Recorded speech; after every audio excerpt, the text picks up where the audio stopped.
Let's start tonight with one of the grand impostors, Daniel Andrews. Last year, Victoria was awarded hosting rights for the 2026 Commonwealth Games, as you know. Andrews said it would be, quote, a games like no other. 15 months ago, he said, prior to the election, quote, exactly what we promised, unquote. Well, he's right on one count. It is a games like no other. There will be no games. This impostor said last year, quote, we're very, very confident that this will deliver jobs. He claimed the 2026 Games would, quote, deliver better facilities, better housing, and it'll be a showcase to the world. He's now cancelled the lot. How will this bloke be remembered? Well, how are impostors remembered? They're despised. Of course, there's no opposition in Victoria, not while Pasuto is the Liberal leader, but it's a state with unprecedented debt, a leadership cult, Dan's the man, and he fiddles with the truth, and might I say, a very strange electorate that keeps on voting with this bloke.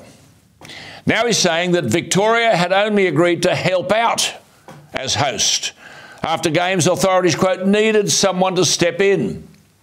And then the big lie, the Games had unexpectedly blown out the cost. He said, quote, the cost of hosting these Games in 2026 is not the $2.6 billion, which was budgeted.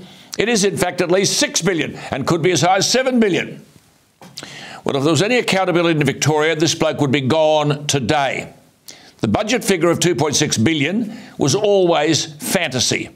Victoria spent nearly $3 billion to host the Games 17 years ago. The fact is Victoria is broke.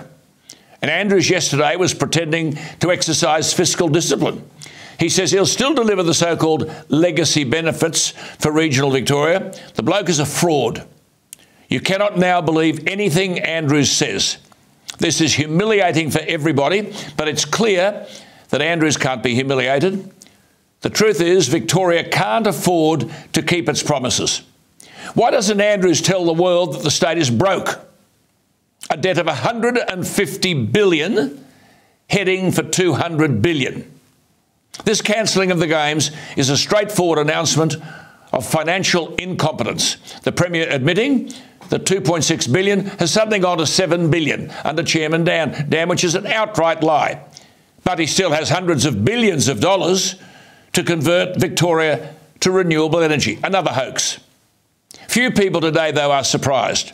Victorians who elected him must now face up to the fact that the debt he will leave will be for others to deal with. Andrews will take his superannuation and ride off into the world of oblivion. $7 billion for the Commonwealth Games was too much, he said. But salaries for a bloated Victorian public service are not $7 billion, $33 billion. A public service which, as I argued last night, is utterly corrupt and does the government's bidding. Where did the public service say that the original $2.6 billion costing was sheer fantasy?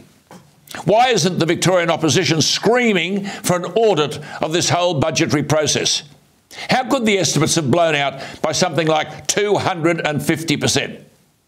How can Andrews stand before the cameras announcing all of this but withhold any detail from the Commonwealth Games Secretariat, to say nothing of the voting and tax-paying public? Andrews has an exorbitant media pool for propaganda purposes. Why aren't we told how many and how much they cost? Remember when he went to China recently? No journalists were invited, but one suspects his own media spinners were right in on the picture. Now Andrews is patting himself on the back. He's got a budget figure of over $2 billion that won't be spent on the Games. Will we be told what compensation will have to be paid to the Commonwealth Games body because it was lied to by the government? And of course, the promise to run the Games in Victoria's three biggest regional centres, Geelong, Ballarat and Bendigo, would have won him votes at the election because he had world-class assets in Melbourne, but he wanted the regional votes.